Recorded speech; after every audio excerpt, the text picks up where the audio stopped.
Hello everyone, welcome back to our YouTube channel golden number 1 classes. हमने start की है आज से पीजीटी 11-12 मैथ्स के फर्स्ट डे है आज हमारा। सेट रिलेशन फंक्शंस के टॉपिक से हम स्टार्ट कर रहे हैं। जीरो से हीरो बनने का हमारा सफ़र। तो हर क्वेश्चन को हम अच्छे से डिस्कस भी करने वाले हैं। और क्वेश्चन कैसे होंगे, पहले हम इंट्रोडक्शन करेंगे टॉपिक का, शॉर्ट ट्रिक्स जो होंगी उनसे रिलेटेड जो भी एमसीक्यूज होंगे हम पहले टॉपिक वाइज डिस्कस करेंगे, फिर मिक्स टॉपिक्स के हम क्वेश्चंस को डिस्कस करने वाले हैं। सो एंड तक बने रहिएगा। अगर वीडियो अच्छी लगे तो आप सब्सक्राइब, शेयर, लाइक, कमेंट जरूर कीजिएगा। सो हम स्टार्ट करते हैं। तो सबसे पहले हम डिस्कस कर रहे हैं सेट। सेट क्या है? अगर हम सेट की डेफिनेशन देखें तो हम कह सकते हैं a well defined collection of objects, यानी कि हमारे पास ऑब्जेक्ट्स होंगे बहुत सारे, उनकी हमने लेनी है कलेक्शन। और लेकिन कलेक्शन कैसी होनी चाहिए? Well defined. अगर वेल डिफाइंड कलेक्शन है ऑब्जेक्ट्स की तो हम उसे क्या कहेंगे? सेट कहेंगे। ठीक है, ऐसा ना हो कि हम कुछ भी डिफाइन कर रहे हैं वो उसका मीनिंग ही हमें पता ही नहीं है या फिर वो चेंज होता जा रहा है। जैसे कि मैं कह रही हूँ सेट ऑफ नेचुरल नंबर। अब नेचुरल नंबर का जो सेट है उसको हम ऐसे करके डिनोट करते हैं। ठीक है, तो इसके अंदर नेचुरल नंबर का नाम सुनते ही आपके माइंड में सीधा आएगा कि ये 1 से स्टार्ट हो रहा है। 1, 2, 3 अप टू सोन। आपको ये पता है कि इस सेट के अंदर 0 नहीं आएगा, नेगेटिव नंबर नहीं आएंगे, पॉजिटिव आएंगे। मतलब ये एक वेल डिफाइंड है, इसको हम ना चेंज नहीं कर सकते। इसके अंदर हम अगर नेचुरल नंबर की बात करें, हम इसमें पॉइंट नंबर नहीं डाल सकते, नेगेटिव नहीं डाल सकते, 0 नहीं डाल सकते, है ना। तो ये सभी अलग अलग हैं और कोई भी नंबर इसके अंदर रिपीट नहीं हो रहा। तो ऐसे इसे हम क्या कहेंगे? Set of natural number. ठीक है, अब वेल डिफाइंड का मतलब क्या है? कोई भी ऑब्जेक्ट, ये हमने जैसे डिजिट्स ले लिया है, ये पूरी तरह से क्या है? डिफाइंड है। ठीक है, मैं अगर आपको कह दूं कोई कलेक्शन लेनी है, और कलेक्शन किसकी ले रहे हैं हम? फेवरेट एक्टर की। ठीक है, फेवरेट एक्टर। अब यूँ बता मुझे, मेरे लिए अगर मैं फेवरेट एक्टर देखूं तो मैं कोई भी 3-4 नाम ले सकती हूँ, हो सकता है मैं सिर्फ एक लूँ। अब जो एक्टर हीरो मुझे पसंद है, हो सकता है कि वो आपको पसंद ना हो, या फिर हर किसी के लिए अपनी अलग अलग पसंद होगी, तो ये सेट नहीं होगा। ठीक है, वो सेट क्या होगा? सभी के लिए डिफाइन होना चाहिए प्रॉपर, उसको हम चेंज ना कर सकें। अब फॉर एग्जांपल मुझे आज कोई ये वाला एक्टर, कोई हीरो पसंद है, फिर कल को कोई न्यू इंडस्ट्री में आता है तो मुझे वो पसंद होगा, तो ये नहीं होगा, तो मेरे लिए भी ये चेंज होता रहेगा। तो इसे हम क्या है? सेट नहीं कहेंगे। ठीक है, तो सेट के अंदर क्या होना जरूरी है? वेल डिफाइंड हो। ठीक है, और उनके सभी डिस्टिंक्ट हो, रिपीट ना हो। ठीक है, उसको चेंज ना कर सके, वो हमारे पास क्या होगा? सेट होगा। ठीक है, अब इसका एक एग्जाम्पल मैं ले सकती हूँ। कलेक्शन ले रहे हैं हम किसकी? Reverse in India. अब इंडिया की अगर मैं रिवर्स की बात कर रही हूँ तो रिवर्स जो होंगी, क्या ऐसा है आज गंगा है कल गंगा नहीं होगी, आज यमुना है कल यमुना नहीं होगी। अब रिवर्स की हम बात कर रहे हैं तो हम रिवर्स के नाम डिफाइन कर सकते हैं, ये डिफाइंड है पहले से, इनको चेंज नहीं कर सकते। ठीक है, मैं से कह दूँ set of first 10 natural number है। अब मैंने अगर लाइन लिखी है फर्स्ट 10 नेचुरल नंबर, तो मैं 1, 2, 3 अप टू सोन 10 में लिख दूंगी। ठीक है, तो ये मेरे पास एक कलेक्शन है, ये एक सेट है। ओके, तो हमारे पास सेट के अंदर क्या होना जरूरी है? जो लाइन हम बोल रहे हैं वो हमेशा के लिए वो डिफाइंड रहेगी, उस लाइन का हर बार अलग अलग मीनिंग नहीं निकलेगा। ठीक है, उस लाइन का मीनिंग सिर्फ वही रहेगा। तो ये हमारे पास क्या रहेगा? सेट। नेक्स्ट, अब हम बात करते हैं नोटेशन की। सेट की नोटेशन होती क्या है? Notation of a set. Set को हम जब डिफाइन करेंगे, यानी कि सेट को अगर हम कोई नाम देंगे तो हमेशा हम कैपिटल लेटर से देते हैं। मान लो मैंने कह दिया कि सेट ए है, तो उसको कैपिटल लेटर से डिनोट करेंगे कि ए सेट है, इसके अंदर जो भी है एलिमेंट्स वो हम लिख सकते हैं, मान लो 1 2 3 4 5, ठीक है। ऐसे नहीं कि मैं कह रही सेट ए, उसको स्मॉल से कर दिया, स्मॉल से हमने डिफाइन नहीं करना, हम उसे कैपिटल ए के नाम से ही डिफाइन करेंगे, ठीक है। और जो इसके अंदर जो एलिमेंट्स होते हैं, जो ये अलग अलग ऑब्जेक्ट्स होते हैं, इनको हम क्या कहते हैं, ऑब्जेक्ट्स। ऑब्जेक्ट्स जो होते हैं इनको हम ऑब्जेक्ट या फिर एलिमेंट्स कहते हैं, इसके एलिमेंट्स, ठीक है। तो ये हमारे पास क्या होगा, एलिमेंट, फर्स्ट एलिमेंट 1 है, सेकंड एलिमेंट 2 है, और सभी के सभी अलग अलग होंगे, ठीक है। अगर कोई कह रहा है कि ए बिलोंग कर रहा है सेट ए से, तो इसका मतलब कहेंगे ये जो साइन है ये होता है बिलोंग टू, ठीक है। इसका मतलब हो रहा है कि वो बिलोंग कर रहा है किससे, ए से, ठीक है।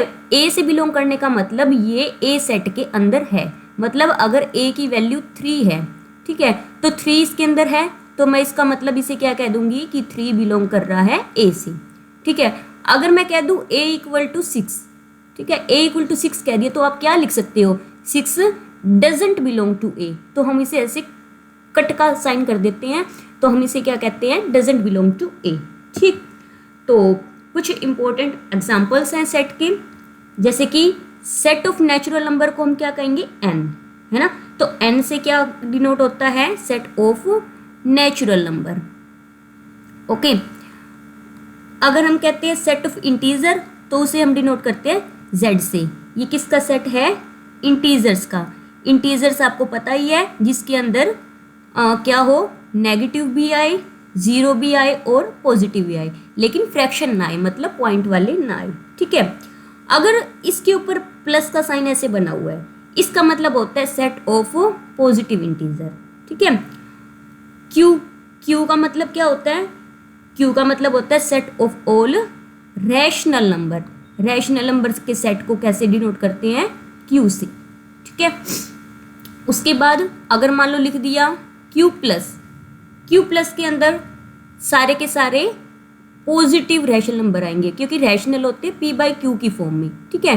p/q प्लस के भी हो सकते हैं, माइनस के भी हो सकते हैं, यानी कि 2/3 होता है, -5/7 होता है। तो ऐसे ऐसे जो नंबर्स हैं इनका सेट। आर का मतलब होता है set of real number. Real number कैसा होता है, जो कि किससे मिलके बना होता है, rational plus irrational, rational plus irrational, है ना।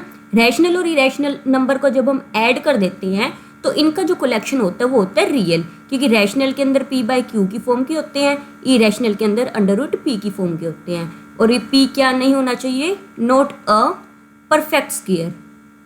p क्या नहीं होना चाहिए, परफेक्ट स्क्वायर नहीं होना चाहिए, ठीक है, क्योंकि परफेक्ट स्क्वायर हुआ तो वो इरेशनल नहीं रहेगा, ओके। उसके बाद अगर लिख दिया r प्लस, तो इसका मतलब ओनली पॉजिटिव वाले नंबर। सी का मतलब होता है set of complex number.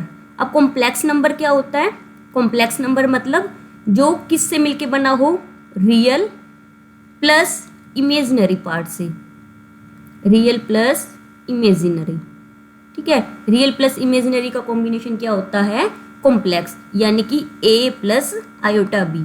Iota के साथ वाला पार्ट हमेशा इमेजिनरी होता है, बिना आयोटा वाला हमेशा रियल होता है, ठीक है। अब है आगे, सेट को कैसे कैसे रिप्रेजेंट कर सकते हैं हम, representation of sets. Representation of sets क्या है, सेट को हम रिप्रेजेंट कर सकते हैं दो तरीके से।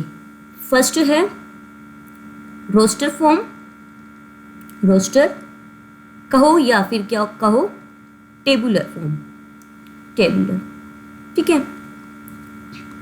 और सेकंड इसका क्या है, set builder form, set builder, set builder form, या फिर हम कह सकते हैं रूल फॉर्म, रूल फॉर्म, ठीक है। ये हम सेट को दो तरीके से रिप्रेजेंट कर सकते हैं। सबसे पहले है रोस्टर फॉर्म। इस फॉर्म के अंदर सारे एलिमेंट जो सेपरेट होते हैं कोमा से, यानी कि रोस्टर फॉर्म के अंदर एलिमेंट्स को कोमा से सेपरेट करते हैं और कर्ली ब्रेसिस का यूज़ करते हैं। ठीक है, तो जब भी एलिमेंट ऐसे लिखे हुए हैं, मान लो 1, 2, 3, 4, तो इस तरह के फॉर्म को हम कहते हैं रोस्टर फॉर्म। अलग अलग एलिमेंट्स को कोमा से सेपरेट करके ब्रैकेट में लिखा जाता है। ठीक है, जैसे कि अगर मैंने कह दिया, इसका एग्जाम्पल अगर कह दिया कि set of even natural number less then 15, मैंने सिर्फ ये लाइन कह दी, तो आप इसको कैसे सोचोगे? इवन नेचुरल नंबर 2, 4, 6, 8, 10, 12, 14, है ना, क्योंकि लेस देन 15 है, 16 अगर ले लिया तो 15 से बड़ा हो जाएगा, तो ये मेरे पास एक रोस्टर फॉर्म में सेट बन जाएगा। ठीक है, तो इसी तरह से ही आगे है set builder form. Set builder form को हम कैसे डिफाइन करते हैं?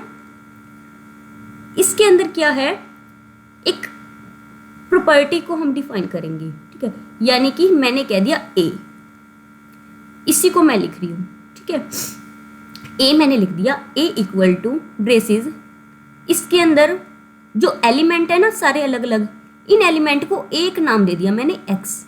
ठीक है, तो इस एलिमेंट का नाम है एक्स सच दैट, यानी कि एक्स की वैल्यूज आएंगी, एक्स की पहली वैल्यू, एक्स की दूसरी वैल्यू, एक्स की तीसरी, चौथी, पांचवी, यानी कि जितने एलिमेंट है एक्स की वो वैल्यूज। लेकिन ये एक्स के ऊपर क्या कंडीशन अप्लाई हुई? X such that x is even number. ठीक है, इवन नेचुरल नंबर लिख देती हूँ, इवन नेचुरल नंबर और लेस देन 15। ठीक है, जैसे ही मैंने ये कंडीशन को साथ में लिखा तो इसका मतलब मेरे पास ये वाला सेट निकल के आ जाएगा। इस फॉर्म को हम क्या कहते हैं? जिसके अंदर हमारे पास वेरिएबल बना हुआ हो और उसके साथ कंडीशन लिखी हो, ऐसे फॉर्म को हम कहते हैं सेट बिल्डर फॉर्म। ठीक है, क्योंकि हम इससे एक सेट को बिल्ड कर सकते हैं। ठीक है, तो ये हमारे पास होती है दो फॉर्म, और इस सिंबल का नाम क्या होता है? इसको बोलते हैं हम सच दैट। ठीक है, बोलने का तरीका x such that x is an even number less then 15। Okay, तो एक एग्जांपल ले लेते हैं इसका। जैसे कि ले लिया मैंने फर्स्ट क्वेश्चन, आपने बनानी है सेट बिल्डर फॉर्म, तो ले लिया let A B set of odd natural number less than 7। ठीक है, इसकी बनानी है set builder form. Set builder form क्या बनाओगे? ए, यानी कि सेट का नाम है ए, इक्वल टू, आपने एक नोटेशन देनी है कर्ली ब्रेसिस के अंदर। क्या लिखोगे? इसके अंदर क्या आता है? हमेशा एक्स आता है। ठीक है, मैंने लिख दिया एक्स सच दैट। अब एक्स क्या होगा? एक्स इज इक्वल टू क्या होगा? 2n-1 या फिर ठीक है 2n-1 लिख देती हूँ मैं, और n belongs to natural number, and क्या लिख सकते हैं हम साथ में? कंडीशन है लेस देन 7। n की वैल्यू क्या होगी यहाँ पर? 7 कब आएगा? जब लेस देन, मैं इसमें साथ में 7 की जगह मैं या 8 लगा देती हूँ। ठीक है, नहीं तो फिर मुझे एक लाइन ऐड करनी पड़ेगी इक्वल टू, तो यहाँ पर मैं लिख रही हूँ 8। ठीक है, n की वैल्यू मुझे क्या लेनी पड़ेगी?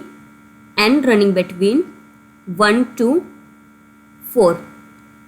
ठीक है, अब इसकी वैल्यू पुट करके देखो, जब n की वैल्यू यहाँ पर आई 1 तो ये बन जाएगा 1, जब n की वैल्यू आई 2 तो बनेगा 3, n की वैल्यू आई 3 तो बनेगा 5, और n की वैल्यू 4 आई तो बनेगा 7। ठीक है, तो ये मेरे पास इस कंडीशन को सेटिस्फाई करते हुए ये सेट इससे बिल्ट हो सकता है। जिस फॉर्म से सेट बिल्ट होता हो उसे क्या कहते हैं? Set builder form. ठीक है, नेक्स्ट, अब आपके पास एक फॉर्म ऐसे भी आ सकती है, आपने बनानी है रोस्टर फॉर्म। वर्ड आपको दे दिया कॉफ़ी। ठीक है, इससे आपने रोस्टर फॉर्म बनानी है। रोस्टर फॉर्म बनाने के लिए देखो आप गलती क्या करोगे? आप लिख दोगे COFF ई ई। तो ये सेट की नोटेशन नहीं हुई। सेट के अंदर एक चीज़ होती है कि जो लेटर होते हैं वो एलिमेंट्स जो भी है रिपीट नहीं होते, तो जो रिपीटेशन है उसको आप ख़त्म कर दोगे और ये हमारे पास जो सेट बनेगा वो ऐसा बनेगा। ठीक है, तो इसे हम रोस्टर फॉर्म कहते हैं और सेट की ये कंडीशन को सेटिस्फाई करता है। सभी लेटर इसमें अलग अलग है, वेल डिफाइंड है। ठीक है, कोई रिपीटेशन नहीं हो रही है। ओके, और दूसरी बात, आप इसके अंदर ये भी कर सकते हो कि कभी आप सोचो कि COFE लगाना है, ये आगे पीछे भी लिखे जा सकते हैं, आप इसे ऐसे भी लिख सकते हो। ठीक है, ये आपकी मर्जी है, एलिमेंट्स को कैसे भी लिखो, बस एलिमेंट्स सभी के सभी होने चाहिए और कोई भी एलिमेंट रिपीट ना हो। नेक्स्ट है कार्डिनल। कार्डिनल नंबर बोलो या फिर बोलो order of a finite set, order of a finite set. ठीक है, कार्डिनल या फिर order of a finite set. इसका मतलब होता है, कार्डिनल का मतलब होता है नंबर ऑफ एलिमेंट्स। ठीक है, number of elements, number of elements जो फाइनाइट सेट होएगा, लेकिन फाइनाइट सेट की बात कर रहे हैं, उसे हम कहते हैं कार्डिनल। ठीक है, और इसको डिनोट कैसे करते हैं, अगर कोई नंबर ऑफ एलिमेंट है किसका, सेट का, अगर सेट ए है तो हम ऐसे कहेंगे सेट ए में कितने एलिमेंट है उसको हम n ऑफ a से डिनोट करेंगे। ठीक है, फॉर एग्जांपल मेरे पास सेट है a, इसके अंदर है 1 2 3 4। अगर इसकी कार्डिनलिटी की बात करें तो n ऑफ a क्या होगा, 4 होगा, क्योंकि इसमें 4 एलिमेंट्स हैं। ठीक है, अब हम आगे बात करते हैं टाइप ऑफ सेट्स की। टाइप ऑफ सेट, सेट के कितने टाइप हैं। फर्स्ट है एम्प्टी सेट, EMPTY। एम्प्टी बोलो, नल बोलो या फिर वॉइड बोलो, बात एक ही है। ठीक है, empty set, a set containing no element, एक सेट में कोई भी एलिमेंट ना हो, no element is called empty set. ठीक है, और इसको डिनोट कैसे करते हैं, जिसके अंदर कोई भी एलिमेंट ना हो, खाली ब्रेसेस लिख दो, यानी कि ये सेट है, आपको यूँ पता चल रहा है कि सेट है, क्योंकि इन ब्रेसेस से हमको सेट का पता चलता है। इसके अंदर कोई भी एलिमेंट नहीं है, मतलब एम्प्टी सेट है, नल सेट है, वॉइड सेट है। या फिर हम इसको कैसे डिनोट करते हैं, फी से। ठीक है, ये फी बना दो, इसका मतलब एक सेट है जिसके अंदर कोई भी एलिमेंट नहीं है। फॉर एग्जाम्पल, मैं सेट का ऐसे एग्जाम्पल दे सकती हूँ, A इक्वल टू एक सेट है हमारे पास x लेस देन 0। ठीक है, such that x less than 0 such that x belong to whole number, whole number से होता हो। अब हमें यूँ पता है कि होल नंबर के अंदर एलिमेंट ही 0 1 2 3 है अप टू सोन, और हमें सेट बनाना है जिसके अंदर 0 से लेस हो, तो होल नंबर से कोई एलिमेंट ऐसा आ ही नहीं सकता जो 0 से लेस हो, तो इसका जो रिजल्ट सेट मिलेगा वो वॉइड मिलेगा। ठीक है, तो ये क्या होगा, एक वॉइड सेट होएगा। और इसकी कार्डिनलिटी की बात करें, कोई भी एलिमेंट नहीं है तो कार्डिनलिटी इसकी क्या होगी, n ऑफ a की 0 होगी, यानी कि वॉइड सेट, नल, एम्प्टी सेट की कार्डिनलिटी क्या होती है, 0 होती है। ठीक है, और इस सेट को हम फाइनाइट सेट भी बोल सकते हैं।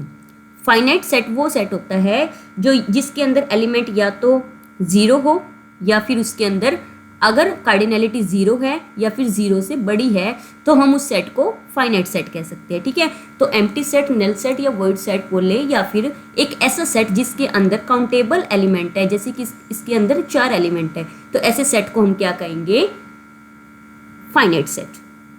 ठीक है, तो फाइनाइट सेट के अंदर हमारे पास कार्डिनलिटी कैसी होनी चाहिए, 0 हो या फिर 0 से ज़्यादा हो। ठीक है, तो ये फाइनाइट सेट की नोटेशन होती है। इनफाइनाइट सेट क्या होता है, जिसके अंदर हम एलिमेंट्स को काउंट नहीं कर सकते, infinite.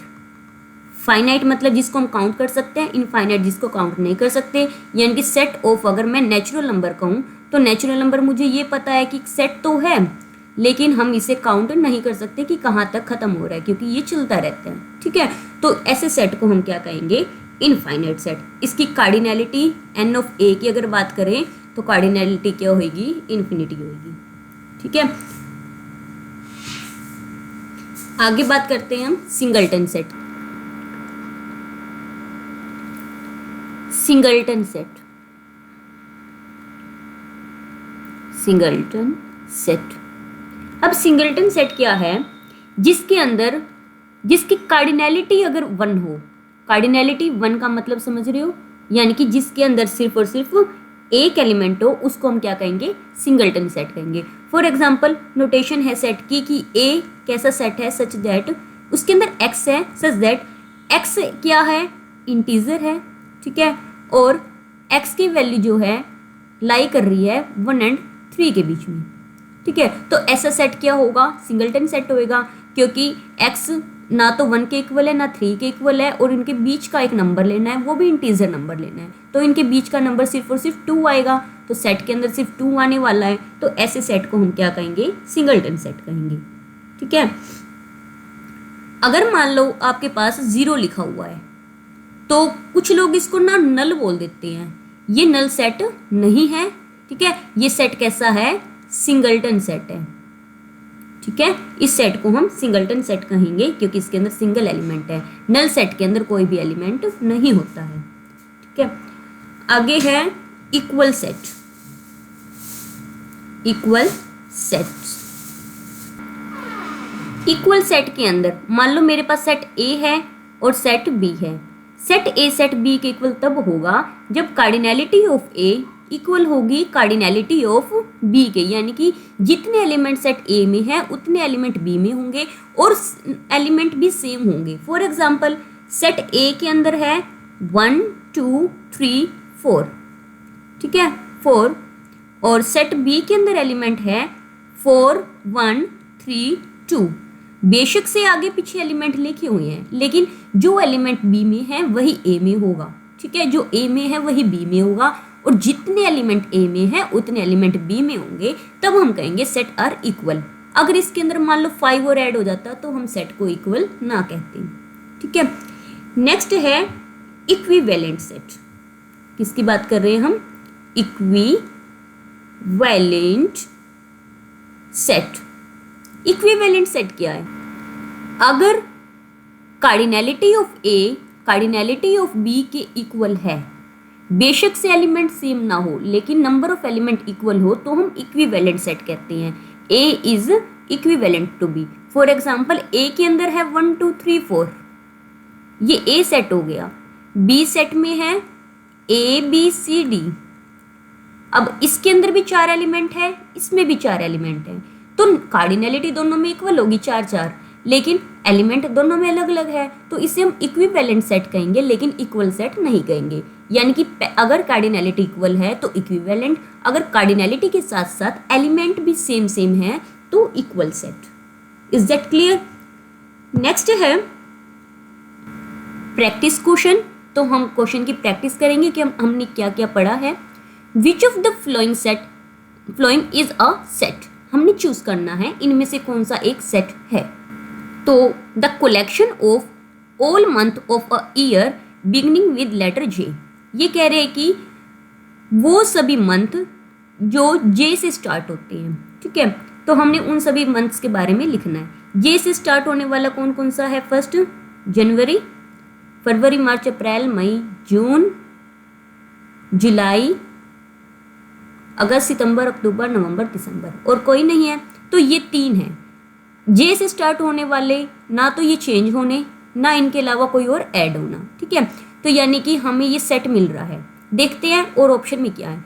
Collection of 10 most talented writer of India. देखो राइटर 10 मोस्ट टैलेंटेड है, हम मान लो कोई भी 10 मोस्ट टैलेंटेड राइटर निकाल रहे हैं, फ्यूचर में कोई और टैलेंटेड राइटर आ सकता है, तो हमारे 11 हो जाएंगे या फिर हमारे और चेंज हो जाएंगे, ठीक है। तो ये सेट सेम नहीं रहने वाला, चेंज होता रहेगा, तो ये सेट की फॉर्म नहीं हो सकती। ऐसे ही a team of 11 best cricketer of the world. अब बेस्ट क्रिकेटर्स है, क्रिकेटर्स जो हैं फ्यूचर में नए नए आएंगे, यंग क्रिकेटर्स आएंगे, बेस्ट निकलेंगे जो, तो ये भी एक सेट की फॉर्म नहीं करता। Collection of most dangerous elements of the world. देखो एक चींटी भी अपने आप में डेंजरस हो जाती है, तो हम ऐसे नहीं कह सकते कि कौन सा एनिमल जो है ज़्यादा डेंजरस है, तो ये हमारे पास एक सेट की कलेक्शन नहीं करता। तो हमारे पास जो करेक्ट आंसर रहेगा इसका वो क्या रहेगा, ऑप्शन ए। ठीक है, ये हमारे पास एक प्रॉपर सेट, इसके अंदर सभी के सभी डिफरेंट एलिमेंट और वेल डिफाइंड है, तो ये एक सेट की फॉर्म करता है। नेक्स्ट है the set builder form of the given set. इस सेट के अंदर देखो क्या है, A 3 6 9 12 एंड B 1 4 9 100। आप इसको देखो तो ये क्या है, 3 का मल्टीपल है, और B क्या है, परफेक्ट स्क्वायर है, यानी कि कोई भी नंबर है उसका स्क्वायर है ना, और परफेक्ट स्क्वायर है, लेकिन किसका है, n अगर 1 से 10 ले रहे हैं हम, है ना, इसके अंदर 1 से लेके 10 तक के स्क्वायर है, यानी कि n की वैल्यू 1 से 10 है और n का स्क्वायर है। और फर्स्ट क्या है, 3 का मल्टीपल है, और m की वैल्यू कैसी आ रही है इसमें, 1 से लेकर 4 के तक, है ना, क्योंकि 3 की वैल्यू m की वैल्यू 1 रखेंगे और 2 रखेंगे 3 4, यानी कि 4 तक आएगी, तो ये बनेगा। तो इनमें से हमारे पास मुझे तो C लग रहा है। C के अंदर अगर हम देखते हैं, नहीं C नहीं होगा, क्योंकि C के अंदर यहाँ पर इक्वलिटी नहीं आ रही है ना। B के अंदर देखो, B में इक्वलिटी आ रही है, इसमें भी इक्वलिटी आ रही है, और 1 से 4 है और 3 का मल्टीपल है, ये n का स्क्वायर है, यानी कि ऑप्शन बी हमारे पास करेक्ट बनेगा। ठीक है, नेक्स्ट क्वेश्चन है the set of all integers such that x है इसके अंदर, सच that x minus 3 less than 2। तो हमारे पास कौन सा सेट बनेगा, सारे इंटीजर्स हैं लेकिन x माइनस 3 करने पे 2 आना चाहिए। अब देखो अगर मैं इस सेट को उठाती हूँ तो यहाँ पर मैंने अगर 1 पुट किया, 1 माइनस 3 इसका मोड करेंगे तो ये क्या आ रहा है, 2 आ रहा है, लेकिन इन्होंने कहा है कि लेस देन 2 हो, तो 1 वाला तो हम ले ही नहीं सकते, है ना, तो 1 तो किसी भी कंडीशन में सेटिस्फाई नहीं हो रहा। अगर मैं ले रही हूँ यहाँ से 2, x की जगह मैंने यहाँ 2 पुट किया, 2 माइनस 3 का मोड, वो लेस देन क्या आ रहा है, यानी कि इसकी वैल्यू आएगी 1 आएगी, 1 लेस देन 2, तो ये 2 ने सेटिस्फाई किया। ऐसे ही अगर मैं यहाँ पर 3 पुट कर रही हूँ, 3 माइनस 3 करेंगे तो 0 आएगा, 0 2 से लेस है, तो ये 3 ने भी सेटिस्फाई कर दिया। 4 पुट करने पे 4 माइनस में 3 तो भी 1 आएगा, तो 4 ने भी सेटिस्फाई कर दिया, एक बार C ने इसको सेटिस्फाई कर दिया है। ठीक है, अगर मैं यहाँ पर -4 -3 -2 पुट करती हूँ, -4 करने पे 7 बन रहा है, तो यानी कि D हमारा सेटिस्फाई नहीं करेगा, तो ऑप्शन C इसका क्या रहेगा, करेक्ट आंसर। ठीक है, नेक्स्ट क्वेश्चन है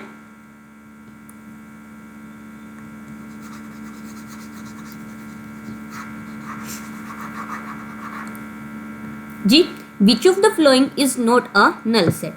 नल सेट का मतलब कोई भी एलिमेंट हमें ना मिले, तो set of odd natural number divisible by 2, तो divisible by 2 odd natural number, क्या कोई ऐसा नेचुरल नंबर है, ओड नंबर, ओड नंबर तो कभी भी 2 से डिविजिबल नहीं होता, तो इसका मतलब हमारे पास ये नल बनेगा, इसके अंदर कोई भी एलिमेंट नहीं आएगा, एक भी ऐसा एलिमेंट ओड नहीं होगा जो 2 से डिविजिबल हो। ठीक है, ये cancel. Set of even prime number, even prime number कौन सा होता है, सिर्फ 2 ही ऐसा नंबर है जो इवन भी है प्राइम भी है, तो ये हमारे पास कैसा सेट बना, सिंगलटन बना, है ना, ये फर्स्ट हमारा नल बना, सेकंड सिंगलटन बना। इन्होंने पूछा क्या है, कौन सा नल नहीं है, नल तो हमें मिल गया, कौन सा नहीं है, बी नहीं है, लेकिन हम 4 ऑप्शन को डिस्कस करेंगे। X is a natural number, x less than 5 भी हो, 7 से भी ग्रेटर हो, क्या ऐसा पॉसिबल है, 5 से लेस मान लो मैंने 4 ले लिया, क्या 4 7 से ग्रेटर है, नहीं, तो ऐसा सेट क्या बनेगा, नल बनेगा। Why is the point common to 2 parallel lines, 2 parallel line के अंदर कोई भी पॉइंट कॉमन नहीं होता, है ना, तो ये भी हमारे पास नल सेट बनेगा, तो ऑप्शन बी इसका करेक्ट रहेगा। नेक्स्ट है which of the following set is a finite set, इनमें से फाइनाइट कौन सा है, हमने ये देखना है। ठीक है, तो फर्स्ट है, फर्स्ट के अंदर अगर हम रूट्स फाइंड आउट करें, क्योंकि x ये इक्वेशन है, इसका मतलब हमारे पास x की वैल्यूज आनी चाहिए और इंटीजर वैल्यू आनी चाहिए। ठीक है, ये देखो, ये ध्यान देना है कि x की वैल्यू इंटीजर हो, रैशनल है तो हम रिजेक्ट करेंगे। तो इसके अगर मैं फैक्टर बनाना चाहूँ तो मेरे पास फैक्टर बनेंगे x square minus 5x plus में 6 के factor x square minus 2x minus में 3x, 2 3 ज़ा 6 और ये 2 और 3 5, ठीक है। और यहाँ से मेरे पास कॉमन आता है x माइनस 2 और माइनस 3 कॉमन आएगा x माइनस 2, तो फैक्टर बन गया x माइनस 3 और x माइनस 2, है ना। तो मेरे पास दो वैल्यूज आ गई, x equal to 3, x equal to 2, यानी कि सेट के अंदर मेरे पास बनता है 3, 2 और 3 दोनों हमारे मेरे पास एलिमेंट्स आ गए हैं। तो ये दो, इसकी कार्डिनैलिटी क्या मिली हमें, सेट ए की कार्डिनैलिटी मिली 2, तो यानी कि ये फाइनाइट है ना। तो मुझे तो वैसे आंसर ए मिल रहा है। हम चार ऑप्शन को डिस्कस करेंगे। x बिलोंग्स टू इंटीजर, ठीक है, x स्क्वायर इज इवन, ये कह रहे हैं कि x इंटीजर हो और x स्क्वायर इवन हो। ऐसे तो आप इंटीजर है बहुत सारे मिलेंगे, ऐसे तो मैं ले रही हूँ -2, है ना, -2 का स्क्वायर कर रही हूँ तो मुझे 4 मिल रहा है, 4 का स्क्वायर कर रही हूँ तो मुझे 16 मिल रहा है। मैं कितना भी बड़ा इवन नंबर ले लूँ उसका स्क्वायर इवन ही मिलेगा। ये तो रुक ही नहीं रहा, ये इनफाइनाइट सेट है, ठीक है। फिर कह रहे हैं कि x -10 से ग्रेटर होना चाहिए। अब -10 से ग्रेटर में तो -9, -8, -7 मैं चलती जा रही हूँ, पॉजिटिव जाता जा रहा है, ये रुक ही नहीं रही लाइन, तो ये भी कैसा है, इनफाइनाइट। तो ऑल ऑफ दिस तो वैसे ही होने से रहा, फर्स्ट ऑप्शन इसका करेक्ट रहेगा, ठीक है। नेक्स्ट क्वेश्चन है, which of the following set is an infinite set. Infinite मतलब जो ना रुके, है ना। Set of concentric circle in a plane, concentric जिसका कॉमन सेंटर हो, तो इनका ये क्या है, प्लेन के अंदर कितने कोसेंट्रिक सर्कल बन सकते हैं। मैं तो कितने भी बना दूँ भाई रुकेंगे ही नहीं, यानी कि मुझे इनफाइनाइट मिल रहा है। हम आगे डिस्कस करते हैं set of letter of English alphabet. English alphabet के आपको पता है 26 लेटर्स होते हैं, तो ये तो काउंटेबल है, फाइनाइट है ना। ये कह रहे हैं कि नेचुरल नंबर लेने हैं और 200 से लेस लेने हैं, तो यानी कि 1 से लेकर 199 तक मुझे नंबर मिल जाएंगे, टोटल 199, तो ये भी मेरे पास फाइनाइट है। ऑप्शन ए इसका करेक्ट रहेगा, ठीक है। नेक्स्ट है, which of the following is a finite set. Finite set हमें डिस्कस करना है, कौन सा होगा, set of all point in the plane. Plane के अंदर पॉइंट आप ले रहे हो, कितने पॉइंट ले लोगे, इनफाइनाइट, तो ये इनफाइनाइट सेट हुआ। Set of all line in the plane, plane में कितनी लाइन ले रहे हो, ये इनफाइनाइट होंगी। फिर x रियल नंबर से लेना है और 0 और 1 के बीच में। अब यूँ बताओ, ये 0 हो गया, ये 1 हो गया, इसके बीच में कितने सारे रियल नंबर होंगे हमें पता ही नहीं है ना। 0.1, 0.1, 2, 3, 5, 7, मतलब इतने सारे रैशनल होंगे, इरेशनल होंगे, इसके भी इनफाइनाइट होंगे। Set of all person on earth, है ना। अब अर्थ के पर्सन्स देखो, क्योंकि क्या करते हैं, जब भी डाटा रेडी होता है पर्सन्स का, काउंट कर सकते हैं हम पर्सन्स को कि इस फैमिली में इतने पर्सन हैं, इस फैमिली में मतलब हम हाउस वाइफ अगर हम देखें तो हमें पर्सन्स का पता चल जाता है कि इतने पर्सन हैं, हम पूरी की पूरी डाटा रेडी कर सकते हैं। अर्थ के ऊपर कितने लोग जिंदा है, कितने मर गए, मतलब हम ये एक काउंट कर सकते हैं इनको, ये हमारे पास फाइनाइट बन जाएगा, तो ऑप्शन डी इसका करेक्ट बनेगा। नेक्स्ट है, which of the following set are equal. Equal हमें देखना है कौन से हैं, ठीक है, देखते हैं। ए इक्वल टू 1 2 3, ए के अंदर 1 2 3 है, सी में 3 2 1 है। अब हमें साफ साफ पता चल रहा है कि जितने ए में है उतने सी में है, तो ए और सी तो हमें इक्वल मिल गई, ठीक है। अब हम देखते हैं बी के अंदर क्या बात चल रही है। बी के अंदर हमें क्वाड्रेटिक इक्वेशन दे दी है, तो ओबियस है क्वाड्रेटिक इक्वेशन है तो एक्स की सिर्फ 2 वैल्यूज मिलेंगी, यानी कि सेट में सिर्फ 2 एलिमेंट होंगे, है ना। तो बी तो इक्वल होने से रहा, यानी कि ऑप्शन ए भी कैंसिल, ऑप्शन सी भी कैंसिल और ऑप्शन डी भी कैंसिल, क्योंकि ऑप्शन ए में 3 एलिमेंट है, ऑप्शन सी में 3 एलिमेंट है, तो मेरे पास सीधी सी बात है कि ऑप्शन अगर बी को इक्वल होना है तो इसके अंदर 3 एलिमेंट का होना जरूरी है। क्वाड्रेटिक इक्वेशन की वजह से इसमें 2 एलिमेंट होंगे, तो ऑप्शन डी जिसके अंदर इक्वल होने के चांस हो सकते हैं, और मुझे लग रहा है कि इसका ऑप्शन बी ही करेक्ट बनना चाहिए, क्योंकि इसके अंदर हमारे पास x की पावर 3 है तो x की 3 वैल्यूज हमें मिलेंगी, ठीक है, तो ऑप्शन बी इसका करेक्ट होएगा। आप इसके अंदर क्वाड्रेटिक इक्वेशन निकाल सकते हो, आपको रियल वैल्यूज मिलेंगी, चाहे रैशनल मिले इरेशनल मिले, इट डजेंट मैटर, ठीक है। ऑर्डर ऑफ द सेट, इसका ऑर्डर क्या होगा? ऑर्डर से आप क्या समझते हो, कितने एलिमेंट इसके अंदर है, कार्डिनैलिटी इसकी क्या होगी? तो देखो 2 के मल्टीपल है और 100 तक जा रहे हैं, तो यानी कि अगर मैं इसको 2 से डिवाइड करूँ तो मुझे 1 मिलेगा, इसको 2 से डिवाइड करूँ 2 मिलेगा, इसको 2 से डिवाइड करूँ 3 मिलेगा, इसको 2 से डिवाइड करूँ 50 मिलेगा। तो टोटल हमें एलिमेंट कितने मिल रहे हैं? 50। तो कार्डिनैलिटी इसकी कितनी हो जाएगी? 50। नेक्स्ट एंड लास्ट क्वेश्चन है, for the given set for the given sets A B C, इसके बारे में कह रहे हैं कि कैसे सेट है। तो ए के अंदर है 1 2 3, बी में है ए बी सी, सी में है ए सी बी। अब आपको साफ साफ पता चल रहा है कि बी और सी बिल्कुल इक्वल है, और क्योंकि इसके अंदर 3 एलिमेंट, इसमें भी 3 एलिमेंट्स और एलिमेंट भी सेम सेम है, तो बी और सी हमारे पास इक्वल सेट है। ऑप्शन ए हमारे पास क्या रहेगा? करेक्ट।